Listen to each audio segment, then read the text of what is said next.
සුබෝදෑසනම් මගේ යාළුවෝ ඔක්කොටම අද දවසේ අපි කතා කරන්න යන්නේ මේ වරායනගරට පිවිසෙන විදිය ගැන පොඩ්ඩක් කතා කරන්න. අපි බලලා වැඩි කතා අවශ්‍ය නැහැ. අපි යමු වීඩියෝ එකට. ලයික් කරලා නැත්නම් ලයික් එකක් දාන්න, බෙල් අයිකන් එක ක්ලික් කරලා තියාගන්න ආයෙත් පොරක් වීඩියෝ එකක් බලන්න. හරි අපි යමු වීඩියෝ එකට. ඔයාලට මේ ඉස්සරහින් පේන්නේ හරියටම කිංස්බරි එක. කිංස්බරි එකයි NSA වටරවුමයි. දකුණු පැත්තෙන් පේන්න තියෙන්නේ BOC බැංකුව. මේක අනිවාර්යෙන් ඕන කෙනෙක්ට මතකයි. මම දැන් හරියටම ඉන්නේ පෝස්ට් එකේ ඉදිරිපිටින් ඉදිරියෙන් තියෙනවා මෙතන ජනාධිපති ලේකම් කාර්යාලය. ඔබට පේනවා ඇති දැන් මේ ජනාධිපති ලේකම් කාර්යාලය.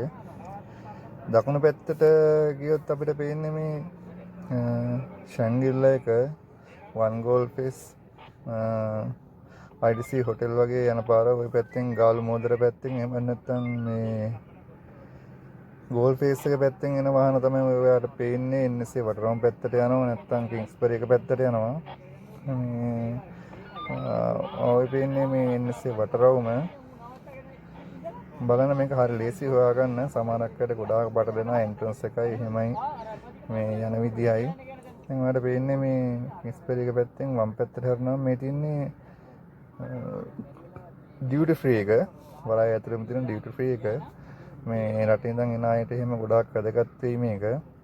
මොකද මේ ගොඩක් කට්ටිය බඩු ගන්න හරි මේ එනකොට ගොඩාක් දුරට පාරවල් හොයාගන්න බැරුව මේ වෙනවා. ඔතන තමයි එන්ට්‍රන්ස් එක තියෙන්නේ. ওই පාර දිගේ එන්ට්‍රන්ස් එකට ගියාම මීටර් 200ක් වගේ තියෙන්නේ. හරියටම මීටර් 200ක් විතර ඉදිරියට ගිහිල්ලා දකුණු පැත්තට හැරින් තමයි තියෙන්නේ. ඒ පැහැදිලිව පේන්නේ නත්තල් වලට හැඩවෙන ෆෝර්ට් සිටි එක. ඇතුළ නම් ඉතින් ලොකුවට බලන්න දෙයක් නැහැ. හැබැයි ඉතින් මේ දවල් වරු යන ගමන් පොඩ්ඩක් අමාරුයි. මොකද ඉරු රශ්මියත් එක්ක ගොඩාක් හිරු එළිය වැටෙන නිසා. වම් පැත්තට හැරමක බලනවා තින්නේ ගාලු මෝදර පැත්තේ දැන් ආවට පස්සේ වමට හැරිලා පෝස්ට් සිටි යන පාර. ඒක තමයි ඔය පේන උතනින් එන්ට්‍රන්ස් වෙනවා නම් උතනින් ඇතුල් වෙන්නත් පුළුවන්. වරාය නගරයට ඩියුටි එකට යන කට්ටියට උතනින් ඇතුල් වෙලා යන්න පුළුවන්. හරි. එතකොට ඇතුල් වුණාට පස්සේ ඔබට පේනවා දැන් ඔය දකුණට ඔය පේන්නේ මේ ගෝල් ෆේස් බීච් එක. ඒ ඔය තියෙන වරාය නගරය. ඔය පැත්තෙන් ආවට පස්සේ ආයෙ පේන්නේ NSA වටරවුම. හරි යාළුවනේ මට දැනුවත් කරන්න ඕනේ පෝස්ට් එකට යන මාර්ගය පිළිබඳව ගොඩක් අයට පොඩි හරි දැනුමක් එන්නේ නැති.